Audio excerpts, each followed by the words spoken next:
Welcome, collectors and hobby enthusiasts, to episode 22 of the HO Files. In this video, we're going to be going over my U.S. Forestry Service collection. By my standards, it's not the largest collection of fleet vehicles I have, but there's certainly some pretty cool trucks and apparatus in here. It's a nice little setup, complete with a little ranger station flag and obviously some background trees. Probably the coolest aspect about this is not something that's even in frame right now, but it's these little guys right here by Woodland Scenics. These are the smoke jumpers, and you can set these up if there's a forest fire scene going on, if they're trying to set up a fire break or whatnot. And you can see there's a guy here with a pickaxe, this guy has a chainsaw, this guy has a shovel, a couple more guys with shovels. So these are really cool, and they go very well with really any era of modern firefighting, forest firefighting. And they're pretty cool. As you can see, I picked this up at one of my local hobby shops for just under $16, so also very affordable. There's the back.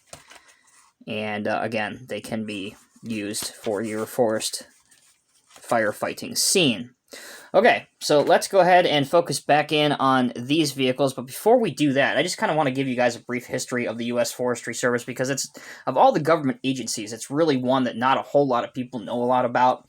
So the U.S. Forestry Service, or the USFS, is the agency of the U.S. Department of Agriculture. It administers the country's 154 national forests and 20 national grasslands. In total, the USFS oversees 193 million acres of land. It was formed in 1905. They have just over 28,000 permanent employees as of 2019. And the U.S. Forestry Service, contrary to popular belief, they don't just fight fires. They have several different divisions. Probably their biggest division, and where most of their annual budget goes, is their Law Enforcement and Investigations division. They also have a National Forest System division. That's obviously where the firefighting aspect comes into it. State and Private Forestry, they have a Research and Development division, and they also partake in international programs and education. So, with that out of the way, let's go ahead and take a look at these vehicles. So, we'll get the elephant in the room out of the way first. So this is a Boley casting, but in their infinite wisdom, and I have no idea why, Boley decided to make this Ford pickup truck in 1/72 scale. So it really does not fit well with any of the other trucks. And if you put this international pumper next to it, you can clearly see that it is out of scale. But, you know, if you have this parked over here and the truck is over there in the brush, you know, maybe you might be able to get away with it. I do like the fact that on the back, the tailgate comes down like that. Rubber tires, and I believe this F-150 is based on perhaps like a 97 to a 98 model, so not too current. But again, if you're searching for this, it's not going to be HO scale. It's actually going to be 1/72 scale. And I would love to know the reasoning why they decided to do this and a Chevrolet pickup in the same livery in 1/72 scale. Next up, we have this is a newer released within the past couple years or so. This is by River Point Station, a very nice model. This is a Ford Super Duty, I believe it's a 550, mini pumper. This is one of the many color variations that they did of this truck. There's an all-red version, there's a yellow version, there's a Coast Guard version, there's obviously a green version. There's many different versions of this mini pumper. Very highly detailed, retails for just under $30 as of the filming of this video. I love the detail of the hoses. There's obviously a big hose in the back here as well. You've got some lights and even some DOT striping right here. Pretty detailed truck.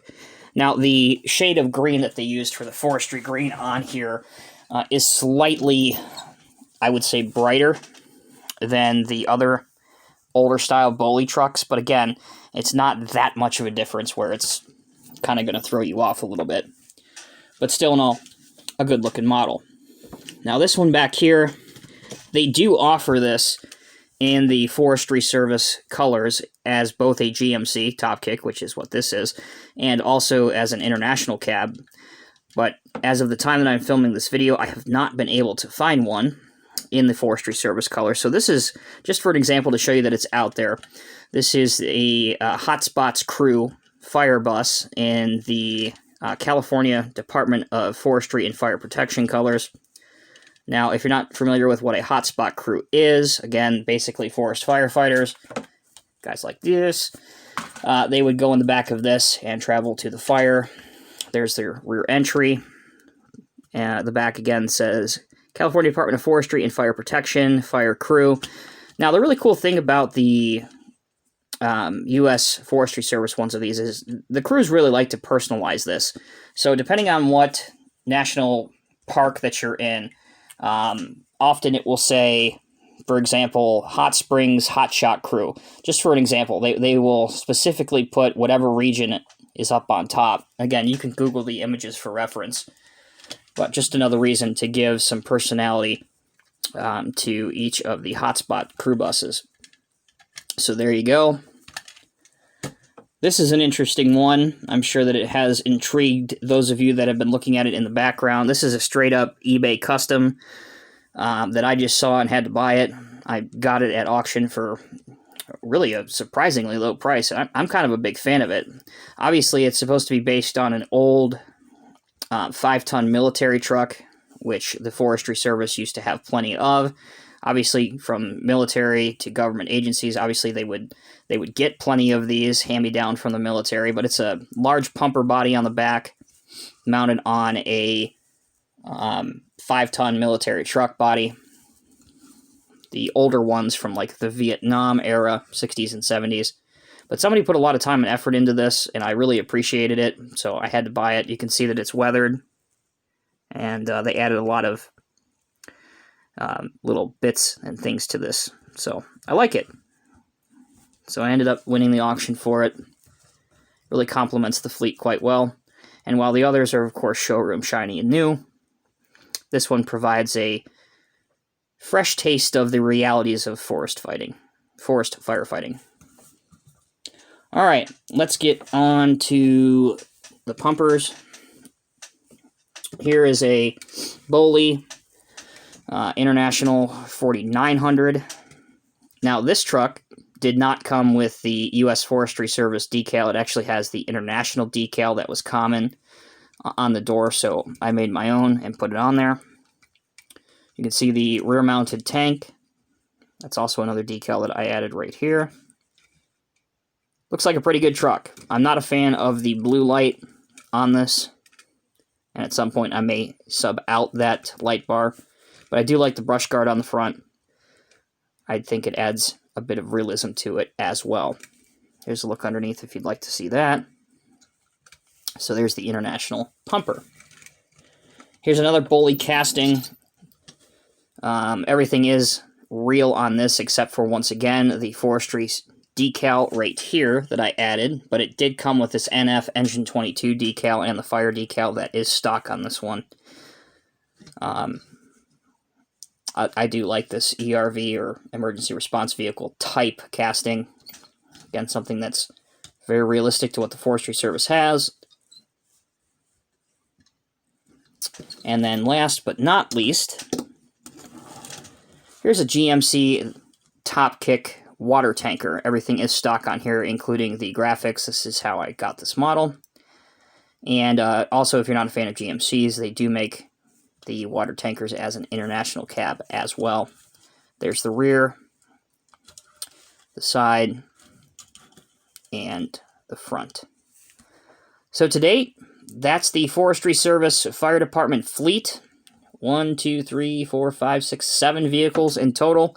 Really 6 if you discount this one that I brought out just to show you as an example.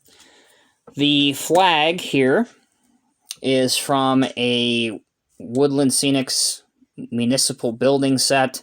Really like this flag. I put it with many of my displays, depending on what building it is. It really doesn't matter. This building itself is from the new Walther's Cornerstone kit of the Modern Guard Shack. Top can come off if you want to detail the interior of this, which at some point I probably will. But it makes a pretty convincing, rather, little guard shack, little ranger station that you'd see up in the mountains or something. As for the trees, to conclude the video, I wrote this down somewhere. I bought these at Michael's. which is a hobby store kind of deal. More of a craft store. It's not really a hobby store. They have some hobbies in it, but it's more of a craft store. The trees are by Ashland, and they do like some Christmas decorations and accessories. It's a 7-piece set. The trees are in varying heights, sizes, and they have a little bit of, simulated snow on them, which looks good, especially this time of year. And as you can see, they're just different heights, different sizes. This one's obviously much taller, but they look good. Now, I'm not really sure how I'm going to permanently display this on my layout. I don't know if I'll have all these vehicles working at, a small brush fire that's kicked up in the mountains or something, and have like, a fire background behind the trees or something. So you guys let me know what your suggestion is. I'm very eager to hear it. I have kind of all the vehicles you would need for a forest fire, and I'm really excited that I was finally able to find these guys. I think that's kind of going to be the icing on the cake. Maybe eventually I can find one of those planes that drops the red fire retardant stuff in HO scale. That would make it even better. But for now, I'm pleased with the collection. As always, thank you guys so much for watching. I'm Tommy with Diecast Emporium. Once again, please leave your questions, comments, and suggestions in the comment section below. Until next time, take care, be safe. I'll see you in the next review.